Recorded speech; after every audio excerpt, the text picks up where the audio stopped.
welcome to our last presentation of the day. So Evan is going to be presenting his presentation, fingers crossed, on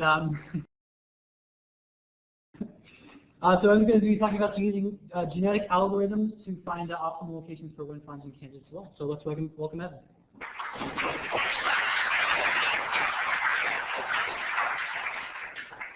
All right, so as Sean told us again verbatim, I'm Evan Stewart, and my topic for discussion today is genetic algorithms and their applications to optimal location searches.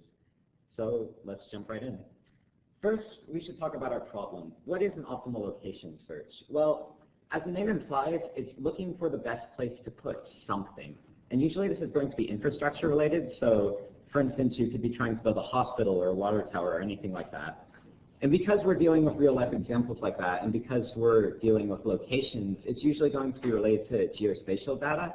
And so it's often integrated with GIS, or Geographic Information Systems, which is just a method for storing, aggregating, and analyzing a large amount of related geospatial data. And as an example, we have this convenient GIS raster, which you probably recognize because it was made by the presenter before me, Christopher. And so this represents the optimal locations to place wind farms in the state of Kansas. And it's this raster that we're going to be doing our search on. So my title had two big things in it. We talked about one. Now we should talk about the other. What is a genetic algorithm? Well, I'm going to give you a quick crash course, and we'll see how that goes.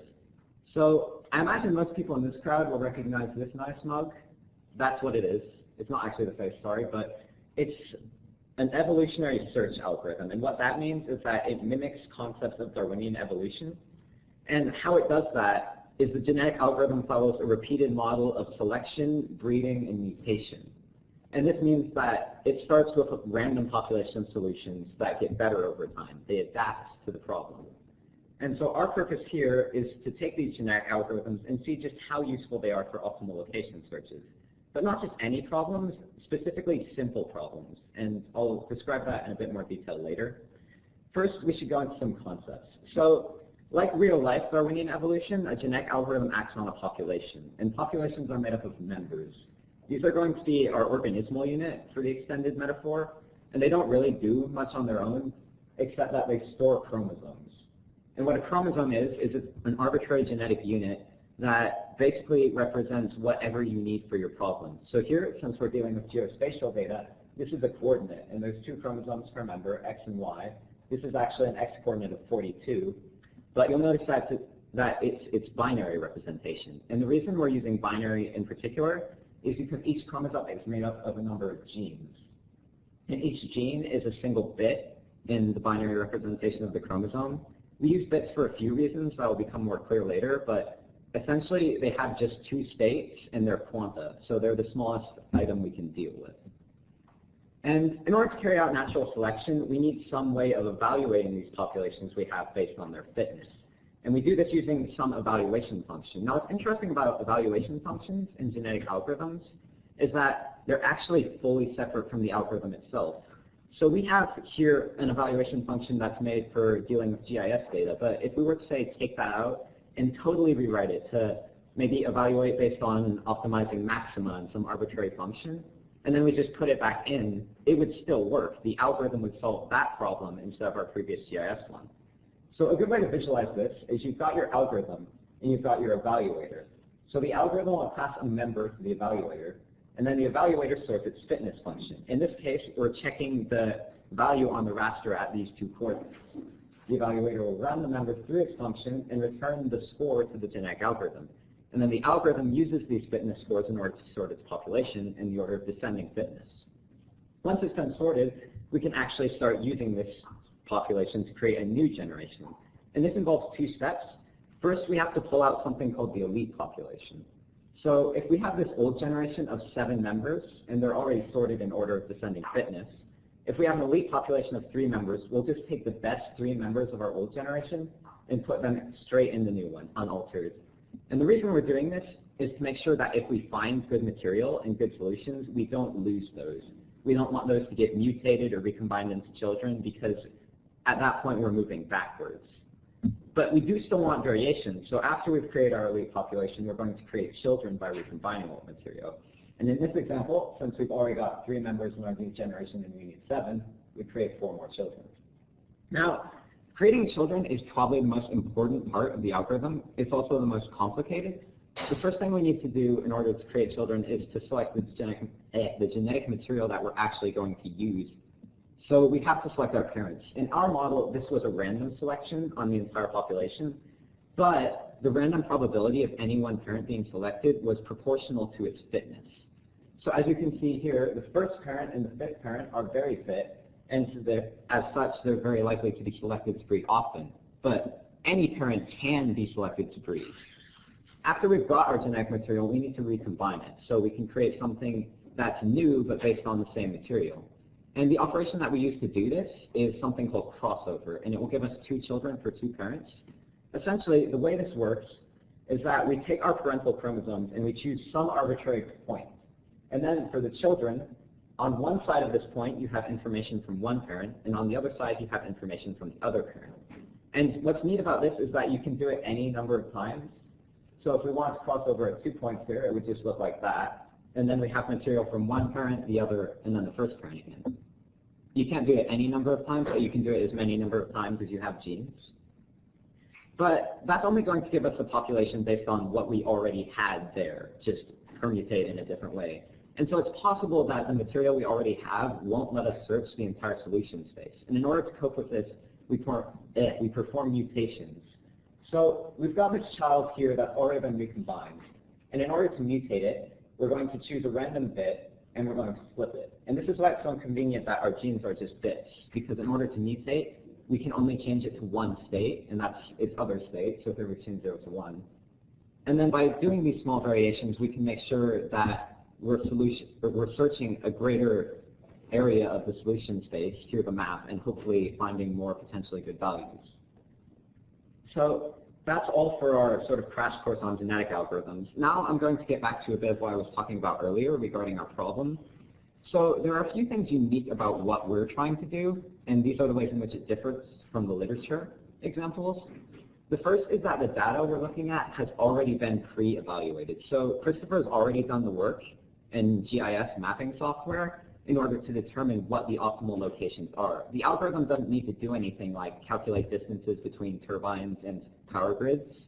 And this means that our execution time is going to be much shorter. There are no crazy complex operations like that.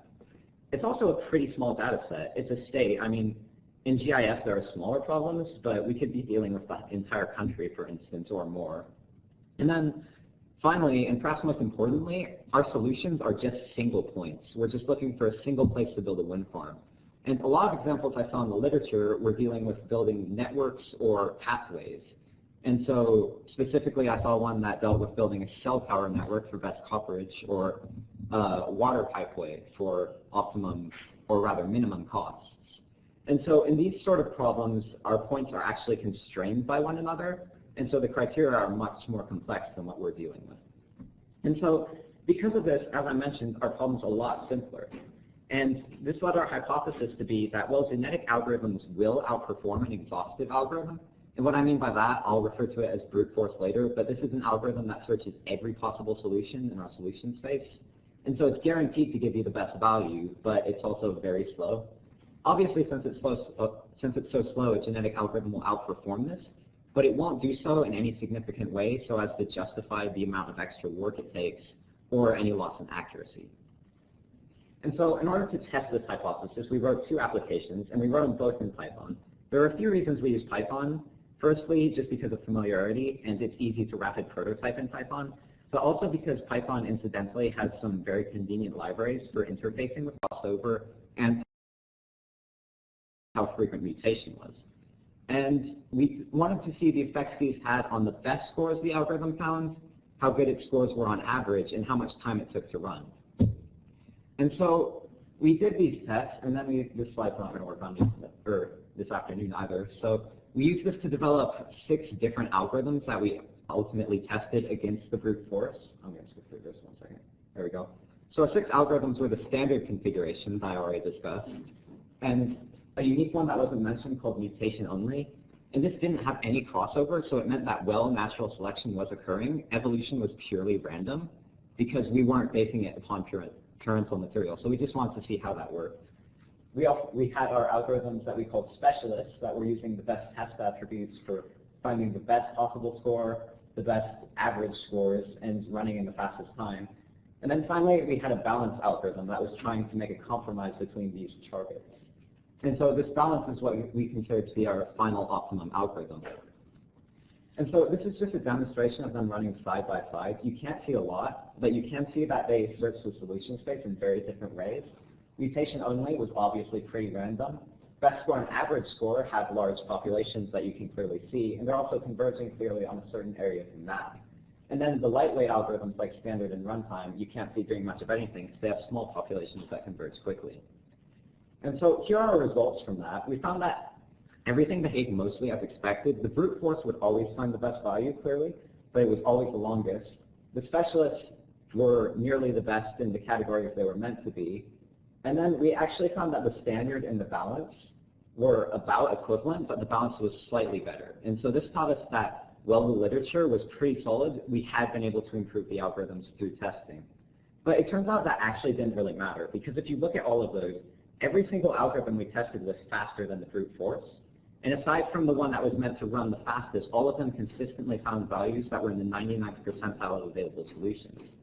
And so if we look at our optimum balance algorithm and our brute force, we see that the genetic algorithm on average will find values that are 97% as good as an exhaustive search, and it will do so in just 4% of the same runtime. And that sounds pretty significant. For us, it's really not. And the reason for this is that what that actually translates to is that we're saving 7 seconds, literally, and we're losing accuracy. And there's no point in doing that. But if you stop to think about GIS problems in general, they get a lot bigger than what we've done. So like I said, we could be dealing with the whole country, or we could be trying to build a network of wind farms. Or we could just have fewer time and resources. So in these situations, being able to run the algorithm in 96% less time could mean saving us hours or even days. And that's obviously well worth the small losses in accuracy. And this has essentially proved our hypothesis, which is that genetic algorithms are always going to be viable, but there's no real point in using them over conventional methods unless your problem is too big, too complex, or you're just too constrained to use these conventional methods. And so here are my resources from the literature. And before I finish up, I would like to thank everybody who's helped make this research possible, in particular my sponsors, Brian Panega and Suzanne Connolly, as well as Excel Energy. My mentors, Dean Zeller, who's not here, and Christopher Krause, my research partner, Christopher Erickson, and all the FSI staff and the UNC campus for having us. So, any questions?